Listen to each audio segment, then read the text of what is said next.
Hi, I want to show you how to find Apple ID on iPhone. For that, go in your phone settings and make sure to scroll up. Then on the top, you will see your Apple account. So tap it once, and now under your name and photo, you will see your Apple ID.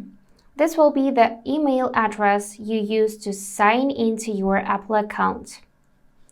Also, you can tap on the sign in and security. Then here check all of the email addresses and phone numbers which can be used to sign in, verify your identity, and help recover your account. Here you can also change password. You can set up recovery methods as well as legacy contact and automatic verification. That's it for today. If this video was helpful, consider subscribing to the channel. And I wish you all the best.